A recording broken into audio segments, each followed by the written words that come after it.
ہم نے حبیب بلاک کو 46% یوٹیلائز کیا ہے, باقی سارا گرین ایریا ہے الحمدللہ.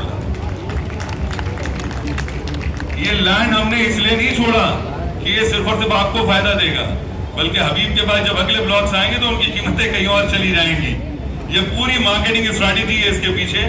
اس کے پیچھے صرف ویلفیئر نہیں ہے, کیونکہ میں ویلفیئر کو حقیقتاً جو نام دیتا ہوں, ویلفیئر وہ ہے جس سے ہم اور آپ کہیں نہ کہیں ذریعہ معاش حاصل کر سکیں. ایک دوسرے کو روٹی کھلانے سے نکل کے بہتر یہ ہے کہ ہم ایک دوسرے کو اس قابل بنائیں کہ ہم روٹی پکا کے کھلا سکیں دوسروں کو, ہم دوسروں کو موقع پرووائڈ کر سکیں. اس وقت ہماری آرگنائزیشن میں یہ بات کہیں اور نکل جائے گی. ہم اپنی آرگنائزیشن میں بہت سارے ایسے کام کر رہے ہیں, بہت سارے ایسے, خاص طور پہ میری جو وائف ہے وہ کام کر رہی ہوتی ہے اس وقت نابینا افراد کے ساتھ, بہت زیادہ ان کی انکلوژن پہ کام کر رہی ہوتی ہے. مقصد ہمارا یہ نہیں ہے کہ ان کے لیے کوئی ویلفیئر کا سسٹم ایسا بنا دیا جائے جہاں پہ ہم ان کا وظیفہ باندھ دیں, نہیں. ہم نے ان کو عزت دار طریقے سے بہت اچھے پے اسکیل پہ مواقع پرووائڈ کیے جاب کے, جہاں انہوں نے ثابت کیا آگے کہ وہ ہماری اور آپ کی طرح شاید بلکہ ہم سے بہتر طور پہ وہ پرفارم کرنے کی صلاحیت رکھتے ہیں. میں اسی طرح سے اپنی ہاؤسنگ میں بھی چاہتا ہوں کہ کیوں کسی امیر کو یہ اختیار حاصل ہے کہ انویسٹمنٹ کرے گا اور امیر سے امیر ہوتا چلا جائے گا. میں بھی تو ایک عام آدمی تھا. آج میں اگر کسی مقام پہ بیٹھا ہوں, میرے رب نے مجھے موقع دیا ہے, میں وہ موقع آپ کی طرف تھرو کرتا ہوں. استعمال کرنا آپ کا کام. 5,000 میں 5,000 ماہانہ کی اسکیم کے بعد آپ یہ نہیں کہہ سکتے کہ میں مجبور ہوں, میرے حالات خراب ہیں کہ میں اس اپرچونٹی کو استعمال نہ کر سکوں, بلکہ آپ کی چوائس ہوگی امیر نہ بننے کی, آپ کی چوائس ہوگی انویسٹمنٹ نہ کرنے کی, آپ کی چوائس ہوگی اپنا تقدیر نہ بدلنے کی. میں آپ کو کئی مثالیں دے سکتا ہوں, آپ بھی دے سکتے ہیں مجھے, جہاں لوگوں نے اسٹیپ اٹھایا ہے اور اسٹیپ اٹھانے کے بعد انہوں نے اپنا فارچیون بنایا ہے. میں جس وقت اس فیلڈ میں پہلی دفعہ آیا, میں بہت تیزی سے لوگوں سے بائنگ کیا کرتا تھا. لوگ مجھے ڈراتے تھے, یار کوئی فراڈ کر دے گا تمہارے ساتھ, کوئی تمہارے پیسے لے کے بھاگ جائے گا. میں آپ کو لٹرل وہ چیزیں بتا رہا ہوں جس کے بعد آپ کو یقین ہوگا کہ یہ ڈر نکالنے سے کتنا فرق پڑے گا. مجھے جو پلاٹ بیچنے آتا تھا, جو بروکر بیچنے آتا تھا, میں اس سے کم و بیش ہر بروکر سے خرید لیتا تھا. وہی کہتے نا بد اچھا اور بدنام برا. اگر وہ بدنام تھا تو بس وہاں پہ رک گئے, اگر برا تھا اور بدنام نہیں تھا تو مجھے پتا نہیں تھا, میں اسے خرید لیا کرتا تھا. میں چونکہ ڈر نہیں رکھتا تھا تو شاید روزانہ کی بنیادوں پر 5-7 پلاٹ خرید لیتا تھا اور اس کے بعد بیچ بھی دیا کرتا تھا. نفع تو ہوتا ہوگا کہیں نہ کہیں, کچھ نہ کچھ نفع ہوتا ہوگا. چلیے والیوم پہ گنتے ہیں, اگر روزانہ 5-6 پلاٹ میں خرید رہا ہوں اور بیچ رہا ہوں, مہینے میں کتنے ہو گئے؟ 150 پلاٹ. اللہ پاک نے رزق کو کتنا بڑھا دیا. میں سال بعد اٹھا کے میں نے دیکھا تو 1% کا بھی فراڈ نہیں تھا, 1% سے بھی کم تھا وہ فراڈ. آپ ذرا سمجھے میں کیا کہہ رہا ہوں, فراڈ 1% سے بھی کم تھا. ہمیں یہ ڈر جینے نہیں دیتا. ایک چھوٹا سا بچہ دیکھتا ہوا کوئلے کو بھی ہاتھ لگا لیتا ہے, دیکھتے ہوئے کوئلے کو, اور اس کو اتنا کچھ نہیں ہوتا جتنا ماں باپ کو ہو جاتا ہے. دل پکڑ کے بیٹھ جاتے ہیں. ہم جاپان میں جا کے ان کی موویز دیکھیں, وہ چھوٹا سا بچہ جس کو میرے خیال میں 3 مہینے دنیا میں آئے ہوئے ہوتے ہیں, وہ سوئمنگ کر رہا ہوتا ہے, اور ہم یوٹیوب پہ بیٹھے ہوئے کہہ رہے ہوتے ہیں یار واہ کیا بچے ہیں. نہیں, کیا بچے نہیں, کیا ماں باپ ہیں, کیا ماں باپ ہیں جنہوں نے اپنے بچے کو تیرنا سکھایا. ماں کے پیٹ میں وہ تیرتا رہا ہے, ہم روکتے ہیں اس کو تیرنے سے, ہم اس کی بندشیں کرتے ہیں, ہم اس کی لیمیٹیشنز بناتے ہیں. ہمیں اپنی لیمیٹیشنز توڑنی ہے. ہم نے جو کچھ سیکھا ہم وہ اپلائی کرتے ہیں. نہیں وہ نہ کرو, بلکہ جو کرنا چاہتے ہو وہ اپلائی کرو. جو سیکھا ہو سکتا ہے وہ غلط ہو سکتا ہے. ہمارے آباء و اجداد میں بہت سارے لوگ اسلام پہ نہیں تھے, ہو سکتا ہے سبھی نا, ہمارے آباء و اجداد میں بہت سارے لوگ اسلام پہ نہیں تھے, تو کیا تھا, اسی کو دیکھ کے چلتے رہتے ہم. کیا راہ راست پہ نہیں آتے؟ تو جب نئی ٹیکنالوجی, نئی چیزیں آپ کو سکھا رہی ہیں, پلیز اس پہ چلیں اور اپنا وہ توڑیں, وہ بیریئر توڑیں. وہ بیریئر توڑ کے باہر نکلیں گے تو ہو سکتا ہے آپ کے لیے بہت بلندیاں انتظار کر رہی ہوں. آپ سب کی اتنی توجہ سے, آپ سب کی اتنی توجہ سے سننے کا بہت شکریہ. بس آخری چند لفظ سوال کروں گا. یہ جو ضامن نام ہے, میرے 3 بچے ہیں, یہ ان تینوں کے نام سے بنا ہے. اور میں نے آج تک شاید پیسہ اتنا نہیں کمایا ہوگا جتنی کمائی ہوئی عزت کو سیو کرنے کی کوشش کی ہے.